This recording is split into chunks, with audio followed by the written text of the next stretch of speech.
आज एक भयावह सच कांग्रेस के जो 32 साल के नेता रहे, उन्होंने राष्ट्र के सम्मुख एक घिनौना सत्य राहुल गांधी का प्रस्तुत किया।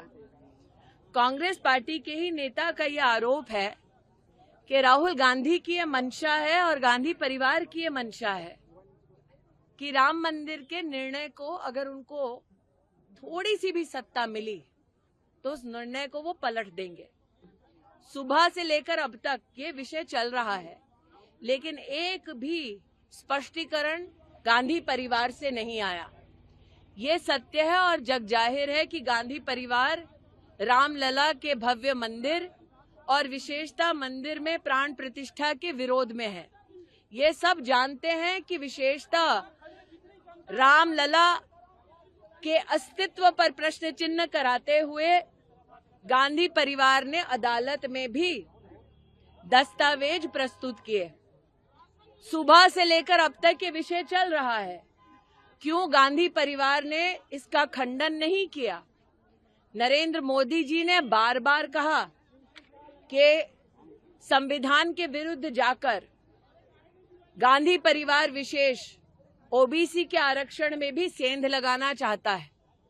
तो बार बार चाहे वो संविधान हो या सुप्रीम कोर्ट का आदेश हो, हमारी आस्था पर और संवैधानिक हमारे अधिकारों पर क्यों हनन की दृष्टि से गांधी परिवार काम कर रही है, इसका स्पष्टीकरण देना उनके लिए जरूरी है।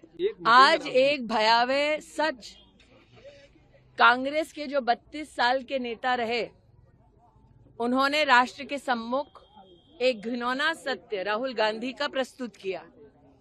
कांग्रेस पार्टी के ही नेता का यह आरोप है कि राहुल गांधी की यह मंशा है और गांधी परिवार की यह मंशा है कि राम मंदिर के निर्णय को अगर उनको थोड़ी सी भी सत्ता मिली तो उस निर्णय को वो पलट देंगे।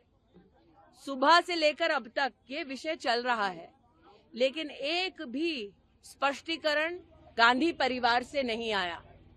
ये सत्य है और जग जाहिर है कि गांधी परिवार रामलला के भव्य मंदिर और विशेषता मंदिर में प्राण प्रतिष्ठा के विरोध में है।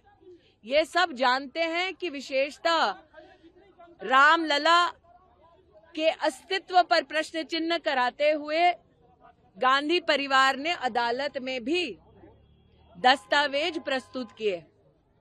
सुबह से लेकर अब तक ये विषय चल रहा है। क्यों गांधी परिवार ने इसका खंडन नहीं किया?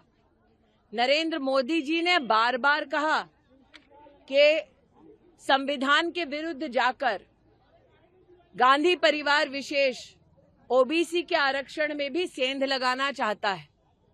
तो बार बार चाहे वो संविधान हो या सुप्रीम कोर्ट का आदेश हो, हमारी आस्था पर और संवैधानिक हमारे अधिकारों पर क्यों हनन की दृष्टि से गांधी परिवार काम कर रही है, इसका स्पष्टीकरण देना उनके लिए जरूरी है।